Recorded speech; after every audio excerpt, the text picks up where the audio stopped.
Budget निकल गया, quarter three के रिजल्ट सीजन निकल गया, आरबीआई का मॉनेटरी पॉलिसी भी निकल गया। तीन बड़े बड़े इवेंट निकलने के बाद लोगों के मन में सवाल है कि क्या अब यहां से मार्केट में तेजी आएगी। आज से करीब 6 महीने पहले 26 सितंबर को मार्केट ने लाइफ टाइम हाई लगाया था और वहां से लगातार बाजार में गिरावट हो रही है। लोग परेशान हैं, लोग अपनी एसआईपी बंद कर रहे हैं, लोग बाजार से बाहर हो रहे हैं।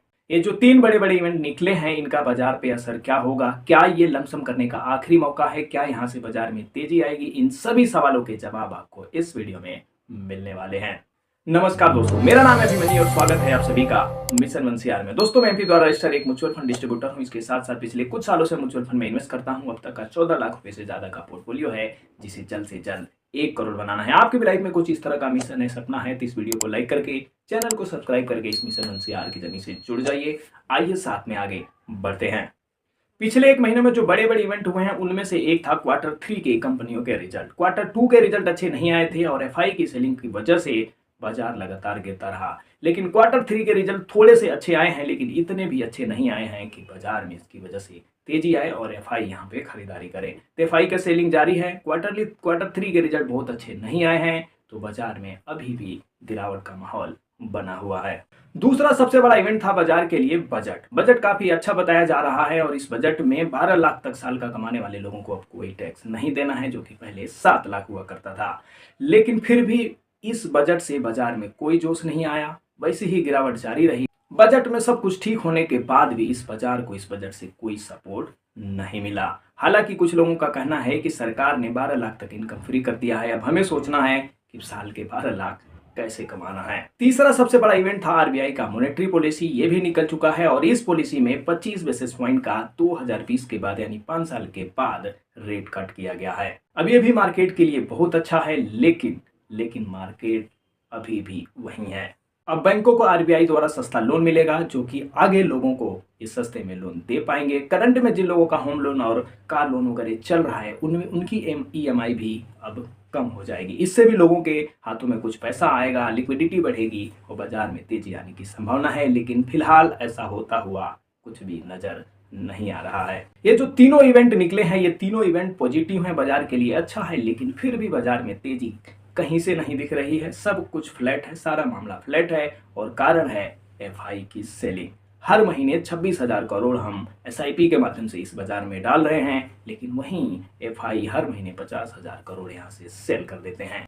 आप स्क्रीन पर देख सकते हैं, 26 सितंबर से एफआई ने सेलिंग करना चालू किया और अभी तक इनकी सेलिंग कंटिन्यूअस जारी है। कभी 10,000 करोड़, कभी 5,000। हालांकि पिछले 1-2 दिनों में एफआई की जो सेलिंग का प्रेशर है वो थोड़ा सा कम जरूर हुआ है। अगर एफआई की सेलिंग रुकती है और ये इवेंट का सपोर्ट तो है ही है, तो बाजार में यहाँ से तेजी आ सकती है, लेकिन पक्के तौर पे यहाँ पे कुछ भी कहा नहीं जा सकता।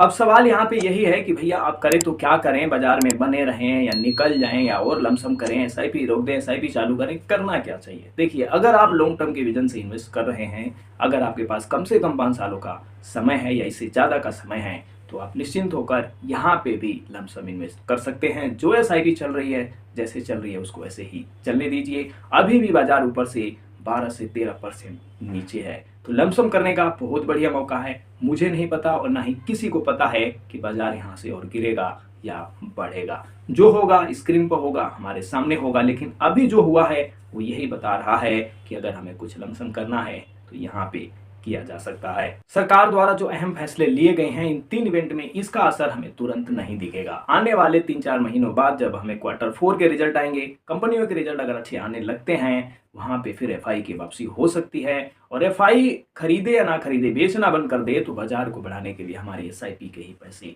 काफी हैं। ये जो एफआई हैं, इनको हमारे देश से कोई फ्रेम नहीं है। ये सिर्फ यहाँ पैसे कमाने आए थे और उनको यहाँ पे पैसा बनता हुआ नहीं दिख रहा है, इसलिए वो पैसा यहाँ से निकाल कर वहां लगा रहे हैं जहां पर इनको यहाँ हमारे यहाँ से ज्यादा रिटर्न मिलने की संभावना है। बाकी और कोई रीजन नहीं है। अभी जो गिरावट हुई है, इस गिरावट से आपको बिल्कुल नहीं घबराना है। जो भी आपके एसआईपी, जो भी लमसम आप कर रहे थे, करते रहिए। सस्ते में आपको यहाँ पे यूनिट्स मिल रहे हैं, कम पैसे में ज्यादा यूनिट मिल रहे हैं, और जब बाजार में तेजी आएगी तो यही यूनिट्स आपको ज्यादा पैसे बना के देंगे। आपका पैसा ज्यादा तेजी से कंपाउंड होगा। मेरे एक दोस्त हैं, 26 सितंबर से पहले उनका पोर्टफोलियो 15 लाख हुआ करता था और आज अभी 18 लाख है। अब आप कहेंगे कि ये कैसे हुआ? ये ऐसे हुआ कि हर गिरावट में उन्होंने पैसा झोंका है। उनको अपने देश, अपनी देश की कंपनियों पे भरोसा है उन्हें यकीन है कि आज नहीं तो कल ये बाजार रिकवर करेगा, तो क्यों ना मैं सस्ते में जब वही यूनिट्स मिल रहे हैं तो मैं क्यों ना खरीदूं। और मेरे पोर्टफोलियो की बात करें तो मेरा पोर्टफोलियो भी 26 सितंबर के आसपास 14 लाख का था और अभी भी 14 लाख रुपए से ज्यादा है। ऐसा कैसे हुआ? ऐसा सिर्फ ऐसे हुआ कि हमने हर गिरावट को एक मौका की तरह देखा है और ज्यादा से ज्यादा लमसम इन्वेस्ट किया है। सोचिए, गिरावट के बाद भी हमारा पोर्टफोलियो वहीं का वहीं है, तो जब बाजार लाइफ टाइम हाई लगाएगा तो हमारा पोर्टफोलियो कहां पर जाएगा। देखिए, हम म्यूचुअल फंड इन्वेस्टरों को ज्यादा तामझाम लफड़े में नहीं पड़ना है। हमें चुपचाप अपनी एसआईपी करनी है, अपने नौकरी अपने बिजनेस पे ध्यान देना है, रोज सुबह उठ के पोर्टफोलियो नहीं देखना है।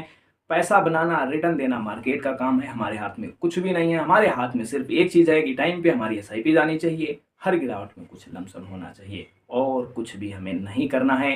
ज्यादा तामझाम लफड़े में पड़ना ही होता तो हम म्यूचुअल फंड में इन्वेस्ट क्यों करते? हम दिन रात मार्केट को ट्रैक करना होता तो हम ट्रेडिंग करते, हम ऑप्शन ट्रेडिंग करते या इस डायरेक्ट स्टॉक में इन्वेस्ट करते। जैसे कि आपको पता है, मैं एमपी द्वारा रजिस्टर्ड एक म्यूचुअल फंड डिस्ट्रीब्यूटर हूं। अगर आप मेरे साथ जुड़कर म्यूचुअल फंड में इन्वेस्टिंग स्टार्ट करना चाहते हैं, किसी बड़े गोल को अचीव करना चाहते हैं प्रॉपर गाइडेंस के साथ, तो आप हमारे साथ जुड़कर इस जर्नी को स्टार्ट कर सकते हैं। इसके अलावा अगर आप पहले से इन्वेस्ट कर रहे हैं और अपने पोर्टफोलियो से रिलेटेड आपको कुछ भी जानना है, पूछना है, समझना है, तो आप हमें इस नंबर पे फ्री में संपर्क कर सकते हैं।